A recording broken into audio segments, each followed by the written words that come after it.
Hey guys, welcome to lesson 10.6, problem solving, customary and metric conversions. Our essential question for today is how can you use the strategy make a table to help you solve problems about customary and metric conversions? So let's go ahead and put a star next to our central question and get started.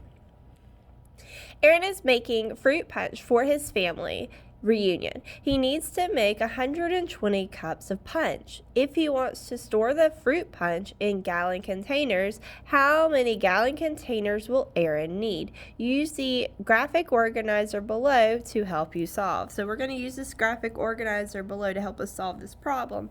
But first we're going to take a look over here at this conversion table. If we look at it, we know that 1 gallon is the same as 1 gallon. There are 4 quarts in 1 gallon. 8 pints in 1 gallon, and 16 cups in a gallon. So 1 quart would be the same as 1/4 of a gallon. 1 quart is the same as 1 quart. 1 quart is the same as 2 pints, and then 1 quart is the same as 4 cups. And we would keep that pattern going until we got to 1 cup is 1/16 of a gallon, 1 cup is 1/4 of a quart, 1 cup is half of a pint, and 1 cup is the same as 1 cup.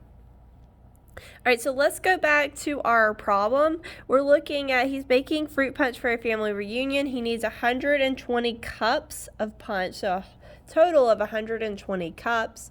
If he wants to store the fruit punch in gallon containers, how many gallon containers will he need? I'm going to circle this unit of measurement because we know that's what we're going to end in is gallons. So what do we need to find? Well, we need to find how many gallon containers can be filled. How many gallon containers can be filled with 120 cups. Okay, so what information are we going to need to use? I need to use, well, we would have to obviously use the number of cups and the number of cups in a gallon. So we need to use the number of cups being made. So we need to use the 120 cups of punch and the number of cups in a gallon. We also have to know that.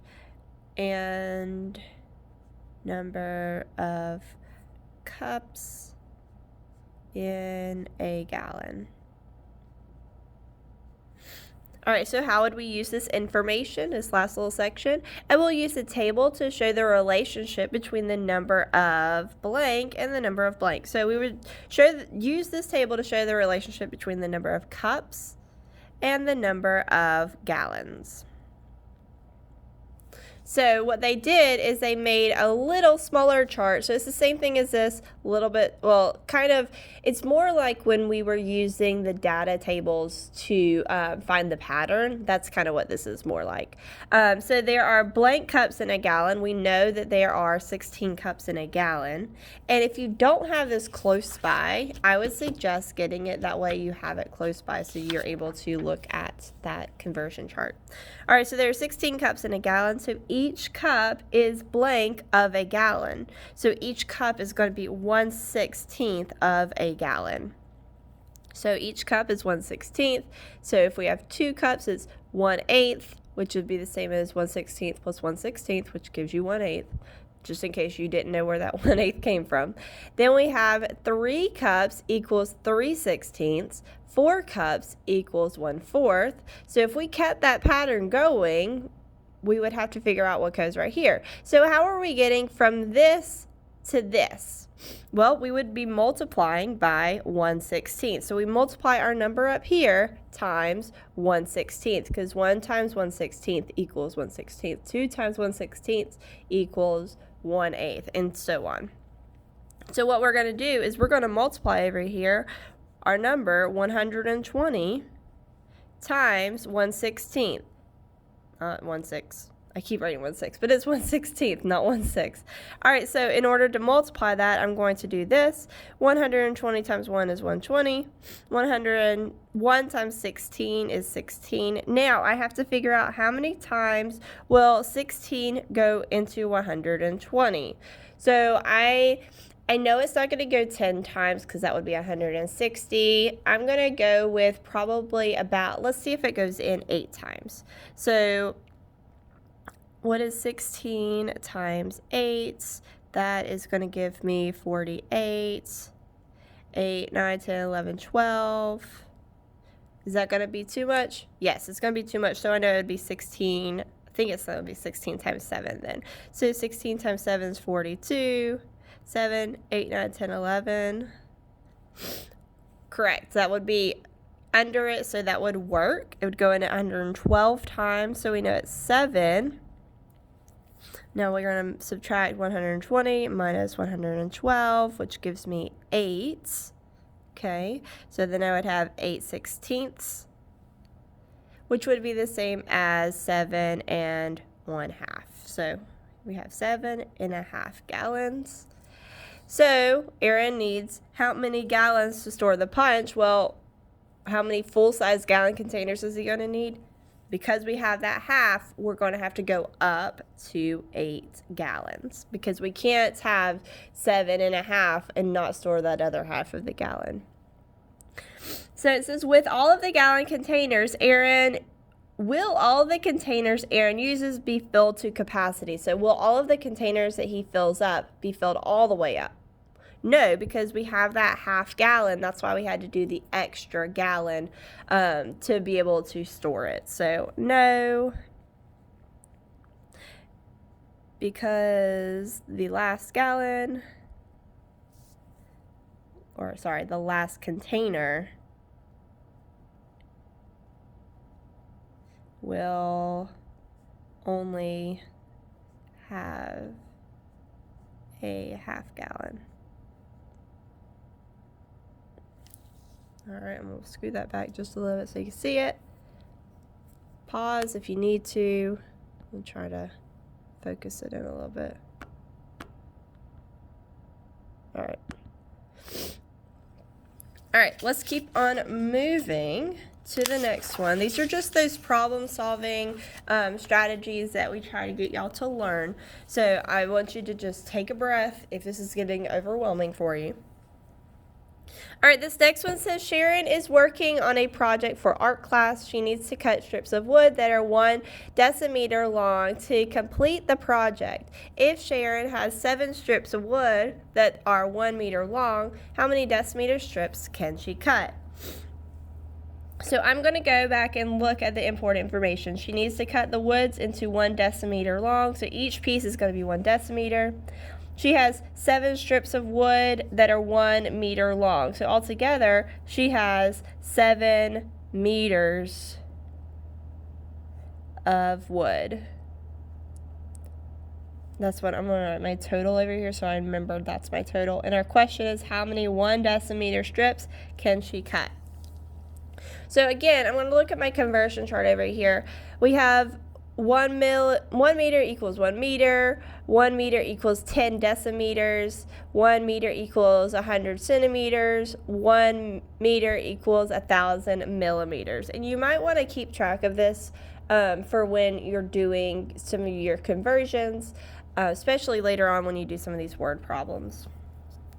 All right, so what are we trying to find? Remember, we're trying to find the number of 1 decimeter lengths that Sharon can cut. So we're trying to find the number of decimeter strips Sharon can cut.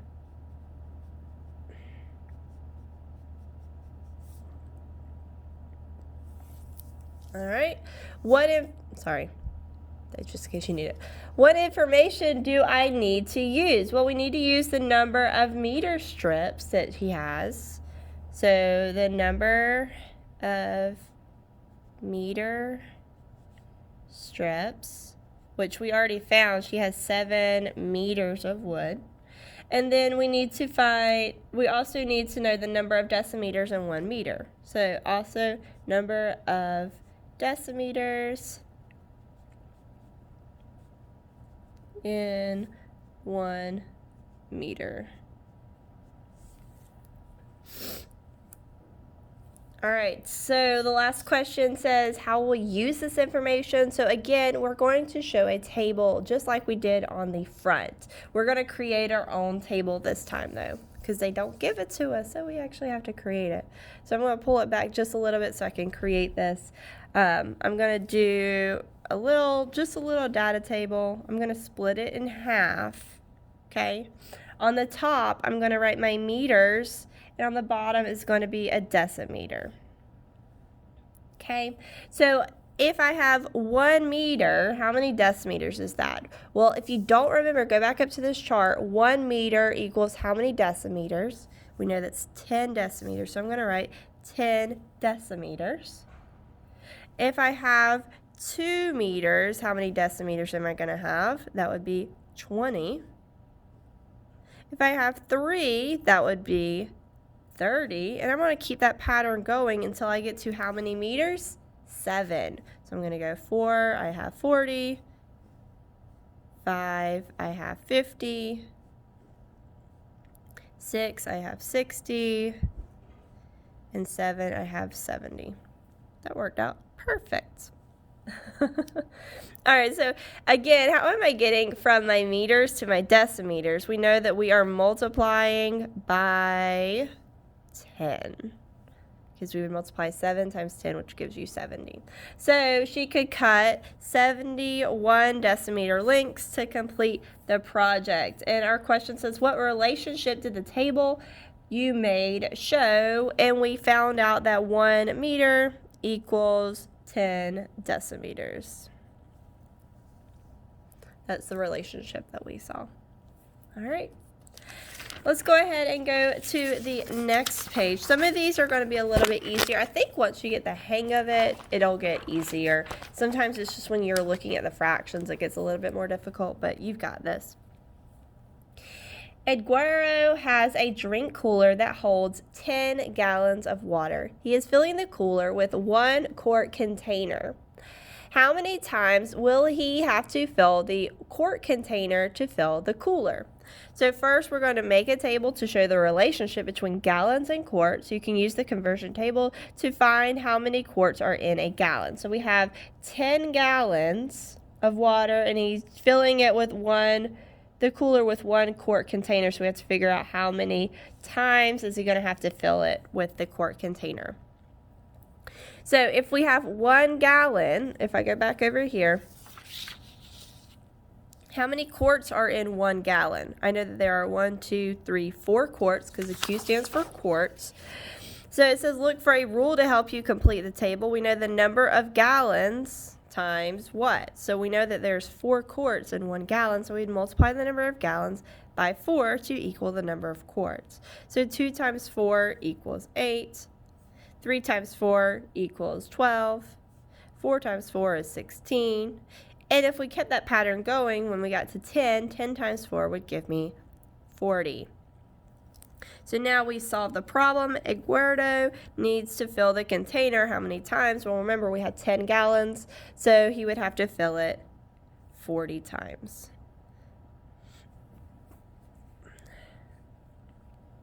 All right, this next one says Eduardo only uses 32 quarts of water.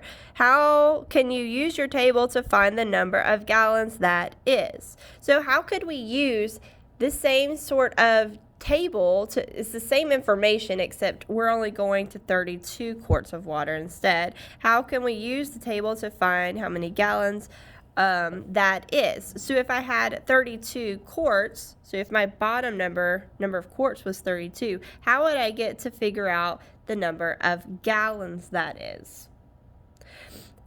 We could divide by 4, because we multiplied by 4 to get this, so we could divide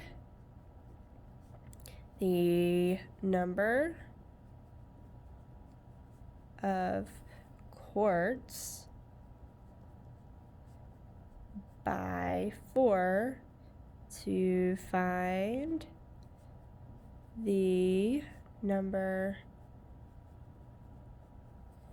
of gallons. Hopefully that makes sense. All right. The bottom one says, Eduardo uses a 1-cup container to fill the cooler. So instead of using a quart, we're getting smaller and we're using a cup container to fill the cooler. How will that affect the number of times he has to fill the container? So instead of a quart, we're using a cup container, and we're figuring out how is it going to affect the number of times. So let's figure out what it's going to do to it. So I'm going to recreate this little data table over here to the side. Split it in half. All right, so I know this one's going to be my gallons, and instead of having quarts like we did up here, we're doing cups. So I'm going to do a cup. So if I have 1 gallon, how many cups is that? Okay, let's go back over here in case you need a reminder. There's 1, 2, 3, 4, 5, 6, 7, 8, 9, 10, 11, 12, 13, 14, 15, 16 cups in 1 gallon. Hopefully you already knew that, but if you didn't, we went back to our conversion table to check. Now, if I have 2 gallons, how many cups am I going to have? Well, how am I getting from my gallons to my cups? I'm multiplying. If I do a little thing over here, I multiply by 16 because I'm multiplying 1 times 16 to get 16. So 2 times 16, if I do 16 times 2 down here, that's going to give me 32. And if I kept doing that until I got to 10, let's do it one more time. 3 times 16, 16 times 3, I don't know that one off the top of my head. That's 18, 3, 4, that's 48. Okay, so that's 48. If I kept doing that when I got to 10, I know I'm multiplying 10 times 16, which gives me 160. So, it says, how will it affect the number of times? Is it going to be more or less? It's going to be more. Why is it going to be more? Good. It's going to be more because it's a smaller container. Okay, so you're going to be filling it up a lot more because you're using a smaller container. The amount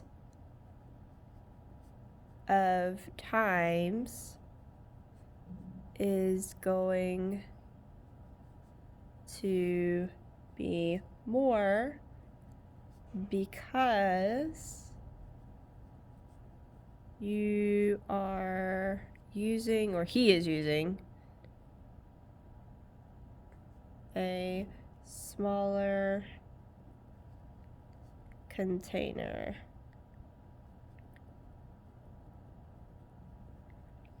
And we know that it would take him 160 times.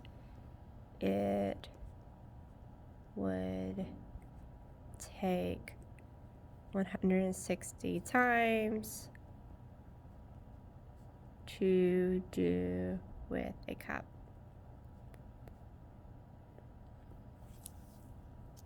Yes! Which is a lot more than doing it 40 times. So it's like 4 times more. All right, so hopefully we can kind of get the hang of it. So I want you to try number 4, 5, 8, and 9. So I want you to do those 4 questions. Go ahead and do them on your own. Those are going to be on your lesson check. There might be a couple more on your lesson check. Just be prepared for that. Might not. We'll see. So do your best. Take your time. And if you have any questions, make sure you pop on the Google Meet for help. Bye, guys.